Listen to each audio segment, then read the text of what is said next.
Ready? Start. The expeditious disposal of the main petition is the core issue, and every action or omission of the parties in difference thereto has to be adjudged by the board, keeping in view the observations contained in the order of this court dated December 20, 2012. Stop.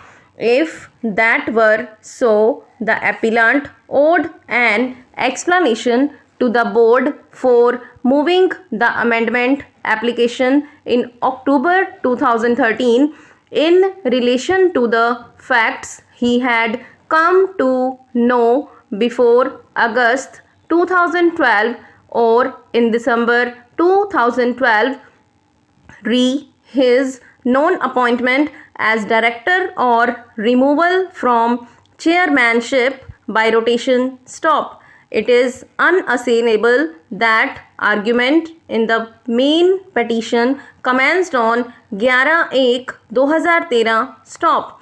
If the appellant intended to get a serious trial on the additional issues raised through the proposed amendment, he ought to have earnestly strived to seek amendment on the very first available opportunity. Stop. However, the appellant did not do so. Stop.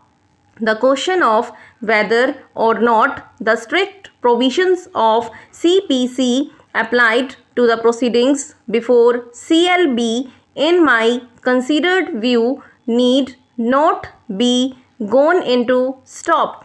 All procedural laws, including CPC, are harbingers of fair play in action, even in judicial approach. Stop. They are designed to facilitate justice and further its ends. Stop. Procedural laws do not create any impediment or obstruction in the administration of justice. Stop. They are known as the handmaid of justice and not its mistress. Stop.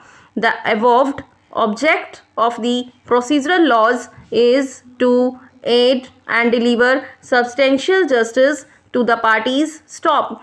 They cannot be used to derail the plain and effective justice, as the very purpose of enacting procedural laws is to advance the cause of justice. Stop. Regulation 44 of the 1991 regulations confers inherent power on the CLB to make such orders as may be necessary for the ends of justice or to prevent abuse of its process. Stop. Regulation 46 also enables the board to amend any defect or error in any proceedings before it for the purpose of determining the real question or issue raised by or depending on such proceedings. Stop. These powers appears to be akin to the inherent powers conferred on a civil court under the Code of Civil Procedure or on the superior or the high courts under different provisions of the procedural laws. Stop.